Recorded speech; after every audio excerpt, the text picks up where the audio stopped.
Hi friends, ఈరోజు వచ్చేసి నేను అనపకాయల పులుసు చేస్తున్నాను. అనపకాయల పులుసుకు వచ్చేసి ఫస్ట్ మనం ఆయిల్ వేసుకొని ఆవాలు, జీలకర్ర అన్నీ వేసుకోవాలి. పోపుకు కావాల్సినవన్నీ పోపు బాగా వేగిన తర్వాత ఆనియన్స్ యాడ్ చేసుకోవాలి.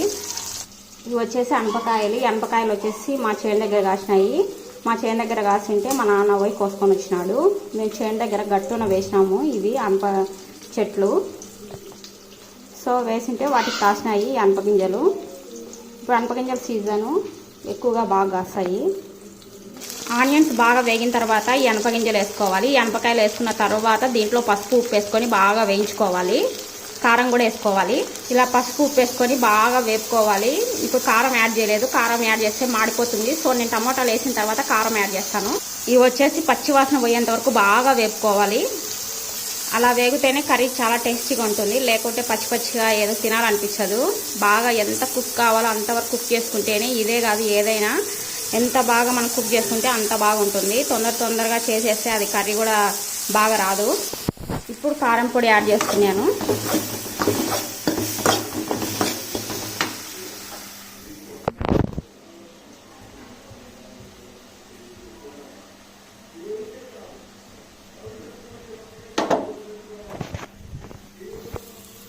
ఈ మసాలా వచ్చేసి నేను ఎస్టర్డే మీకు చూపించాను కదా, ధనియాలు, కొబ్బరి, తెల్లగడ్డ, కొత్తిమీర ఇవన్నీ వేసేసుకొని రోట్లో దంచింది మా అమ్మ. రోట్లో దంచేది చూపిద్దాం అనుకున్నా, బట్ కానీ టైం లేదు, లంచ్ టైం అయిపోతుంది. సో నేను ఫాస్ట్గా ఆ వీడియో తీయలేకపోయినాను.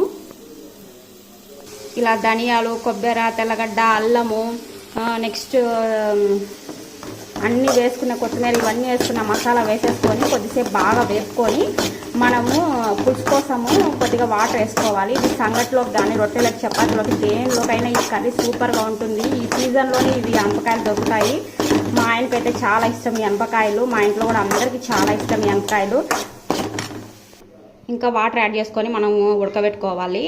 వాటర్ అనేది మనము ఫస్ట్లోనే ఎంత కావాలో అంత వాటర్ వేసుకోవాలి. తర్వాత కొద్దిగా వాటర్ తక్కువైందని మళ్ళీ పోసుకోవడం అలా ఇలా చేయకూడదు. ఫస్ట్ సారి వాటర్ వేసుకుంటేనే కర్రీ టేస్ట్ వస్తుంది. మధ్యలో వాటర్ వస్తే కనుక కర్రీ టేస్ట్గా రాదు.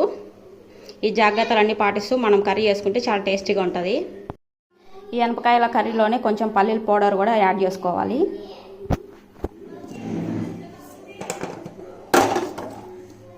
పల్లి పౌడర్ యాడ్ చేసుకోవడం వల్ల కర్రీ చాలా టేస్టీగా ఉంటుంది.